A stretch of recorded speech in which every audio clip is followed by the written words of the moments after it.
Si miro para atrás, desde el día que asumí como diputado provincial hasta hoy, te diría que la experiencia legislativa fue altamente satisfactoria y muy productiva. Creo que no han quedado espacios de la estructura del Estado santafesino sin transformar. Sancionamos aproximadamente 15 leyes muy importantes en materia de seguridad, que son las que generaron los indicadores que tenemos hoy y mejoraron una situación que era crítica. Sancionamos una reforma constitucional que transformó el diseño institucional de Santa Fe y lo transformó en un Estado más moderno, con una constitución que ya llevaba 62 años y que tenía que ser modificada.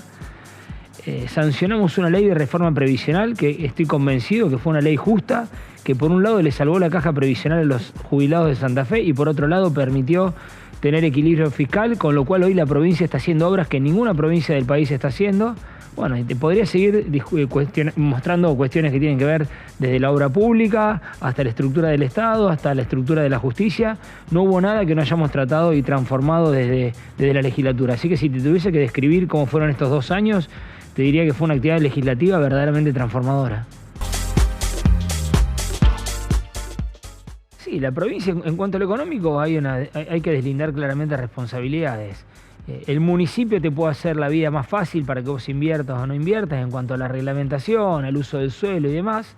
La provincia puede establecer las condiciones para que vos tengas mejor competitividad, para que aumentes tu productividad con infraestructura, bajándote impuestos, como hubo una baja clara de impuestos en términos relativos en la provincia de Santa Fe. Pero después el gran condicionante de la actividad económica es lo que hace Nación.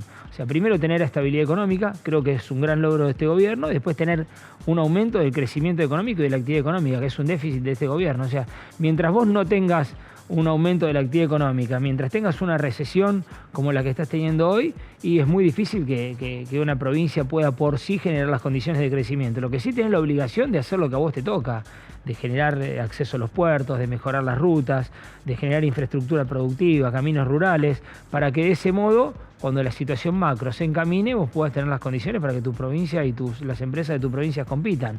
Bueno, muchas de esas cuestiones las estamos trabajando permanentemente. Nosotros estamos trabajando en uno de los principales costos que tienen las pymes de Santa Fe y que lo están asfixiando, que es el costo de las primas de las asociaciones de riesgo de trabajo, de bajar los niveles de litigiosidad laboral. Bueno, como esto te puedo nombrar un montón de cuestiones que tienen que ver con la legislación provincial, con las políticas públicas provinciales, que las estamos abordando y las estamos abordando con una eficiencia verdaderamente importante. Ahora, a partir de ahí, para que se dé una situación de crecimiento económico, vos no vivís en una burbuja. Es imposible que una provincia crezca cuando un país está en una situación de estancamiento o de recesión. Entonces creo que tenemos que empezar a buscar que la Argentina construya algo más que esas 4 o 5 actividades que lo motorizan y tratar de que esa realidad que tiene la minería, que tiene el petróleo y el gas, que tiene el campo, que tiene la industria del conocimiento, que es importantísimo y que lo veníamos reclamando hace muchísimos años, se traslada al resto de las actividades, o por lo menos que decidamos qué vamos a hacer con el resto de las actividades que van a ser perdedoras en este nuevo escenario. Yo el otro día veía papeles viejos de cuando fui en el 2018 a Australia, que nos invitaron a conocer cómo fue que ellos se transformaron en un país tan competitivo y cómo fue su modelo de desarrollo. Bueno, los tipos tomaron un camino muy similar al que tomó Milei hoy. Dijeron, nosotros nos vamos a dedicar a estos y estos sectores, y todos estos sectores no nos vamos a dedicar más. O sea, son sectores que van a terminar desapareciendo, pero bueno, se dieron un proceso de transición y el ejemplo fue la industria automotriz. Los tipos dijeron, nosotros dentro de 10 años no vamos a fabricar más autos, porque no los hacemos tan buenos como los japoneses ni los hacemos tan baratos como los chinos. Bueno, en esos 10 años, la gente que se dedicaba y la infraestructura que había y la inversión que había destinada a la industria automotriz se fue volcando a la industria naviera, a otros tipos de emprendimientos. Entonces fue un proceso que se fue dando de una manera inteligente. Entonces los perdedores de estos sectores que desaparecían se fueron trasladando hacia los sectores ganadores de la economía. Acá se lo está haciendo todo librado a la suerte del mercado, y la verdad que es muy difícil que una persona que deja de laburar en un sector vinculado al servicio, al comercio de los grandes centros urbanos, porque ese sector pierde, porque desaparece, de pronto aparezca trabajando en la industria minera o aparezca trabajando en la industria del petróleo y del gas. Son programas que tienen que ser, y te lo dice alguien que tiene una mirada liberal de la economía, pero estos son programas que tienen que ser conducidos absolutamente e intermediados por el Estado. El Estado tiene que decir, estos son los sectores que pierden, estos son los sectores que ganan, ¿cómo hacemos la transición de la gente que queda en el medio? Primero es un orgullo presidir la Comisión de Seguridad, porque creo que la inseguridad fue el principal problema que tuvo y va a seguir teniendo la provincia de Santa Fe. Lo primero que hay que tener es ese concepto claro. Lo dijo el gobernador varias veces, es un problema que está despierto.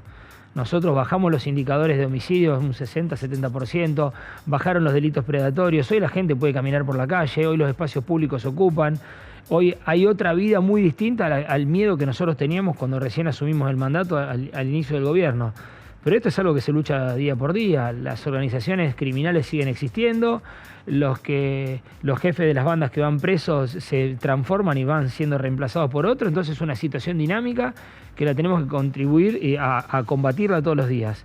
Arrancamos de una manera, y te hablo de la legislatura, arrancamos de una manera muy importante y dándole sustento jurídico a todo lo que el gobierno venía haciendo.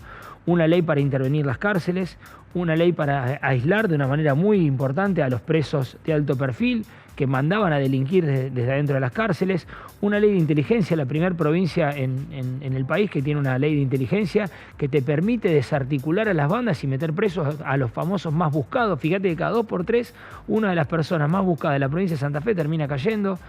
Una ley que nos permitió hacer una inversión enorme, la ley de emergencia pública, en seguridad, en infraestructura, en patrulleros. Vos pasaste de tener 25 a tener 300 patrulleros en la calle. Fíjate la diferencia en materia de prevención que tenés ahí, a tener más policías, a poder pagarle mejor, a tener un sistema de inteligencia vinculado con la inteligencia artificial como el Lince, que te permite detectar y resolver casos que antes eran imposibles. Reformas al Código Procesal Penal que terminaron endureciendo el proceso penal prácticamente al límite de lo constitucional, ampliando los plazos de detención, ampliando los plazos para presentar las acusaciones ante las audiencias imputativas, mejorando todo el sistema para poder derribar los búnkers, mejorando el sistema para realizar allanamientos, generando un proceso muchísimo más dinámico. Bueno, yo particularmente presenté y se aprobó la ley de reiterancia delictiva mucho tiempo antes de que Bullrich logre hacerlo a nivel nacional. O sea, imaginémonos que una ley muy compleja como esa, que estaba dirigida a terminar con la puerta giratoria y que lógicamente se le iba a oponer todo el falso progresismo y el garantismo que teníamos en la Cámara de Diputados, se terminó aprobando en la provincia de Santa Fe antes de aprobarse en Nación. O sea, una estructura jurídica y legislativa enorme que le dio sustento a esta persecución que hizo el gobierno provincial de frente al delito. Bueno, y esto mejoró muchísimo la situación, pero esta situación sigue vigente y sigue estando ahí latente y la tenemos que seguir combatiendo permanentemente. Tenés el conflicto policial que lo estuvimos resolviendo y que creo que lo vamos a resolver, modificando algunas cuestiones que son muy importantes, que es mejorarle la calidad de vida a los policías, sobre todo del norte, que vienen a trabajar a Rosario.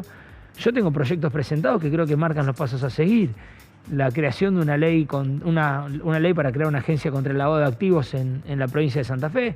Nosotros ahora, además de combatir las organizaciones narcocriminales, le tenemos que ir a buscar la guita, tenemos que ir a buscar el entramado económico que subyace. Una ley para habilitar el juicio en ausencia en la provincia de Santa Fe. Yo creo que la persona que se fuga no puede ser premiada con que no se lo puede juzgar. Vos te fugaste, te nombramos un defensor y te juzgamos en ausencia. Y cuando te atrapamos, a vos no te prescribió el delito, estás condenado, vení, tenés que cumplir con la pena. Estamos presentando, ya la presentamos, estamos trabajando sobre una ley para volver a la vieja prisión domiciliaria, lo que era una verdadera excepción de carácter humanitario y no una cuestión donde jueces corruptos, políticos corruptos o empresarios corruptos terminan cumpliendo una pena en un country, jugando al golf, haciendo fiestas en la casa. Bueno, tenemos una línea de trabajo trazada y creo que yo, presidiendo la Comisión de Seguridad, voy a poder ir marcando este camino y llevando adelante todos estos proyectos. Con respecto a la reforma laboral a nivel nacional, 2 análisis muy concretos. Primero, que fue seguramente la reforma posible con la composición que tiene hoy el Congreso de la Nación. Creo que hay cuestiones por revisar, creo que se van a poder revisar cuando esté en marcha. Lo que estaba claro era que teníamos una legislación laboral que no tenía nada que ver con nuestro sector productivo. La forma de producir, la forma de trabajar, la forma de relacionarse cambió y mutó y sigue mutando todos los días, y la legislación laboral era absolutamente vetusta. Y eso era una traba para la contratación. Vos lo podés hablar con cualquier empresario pyme, te dice: yo quiero contratar de esta manera, de esta manera y de esta manera, y a mí la legislación absolutamente rígida no me lo permitía. En ese sentido, era importante avanzar, y siempre es importante avanzar sin pérdida de derechos. Ahora, en la provincia tenemos un problema que es más grave todavía, que es el de la altísima litigiosidad laboral.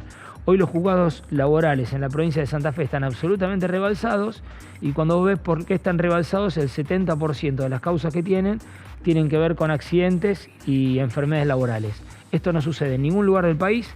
Somos la provincia con mayor litigiosidad a nivel de accidentes y enfermedades laborales del país. Tenemos 296 juicios cada 10.000 trabajadores asegurados. La media nacional son 133 juicios. En Córdoba, que tenés un sistema productivo muy similar al de Santa Fe, son 127. O sea, estamos muy por encima del doble.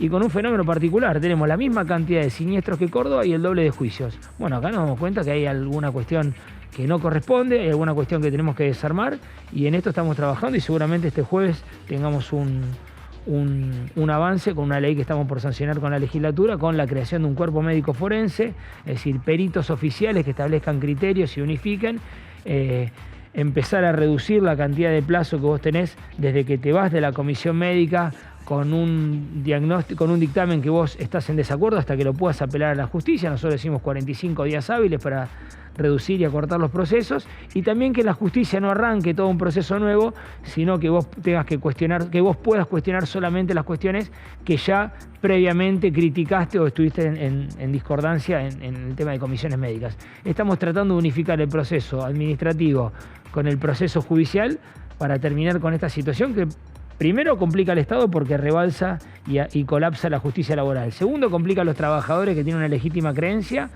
porque tienen que estar años y años y años para cobrar lo que les corresponde.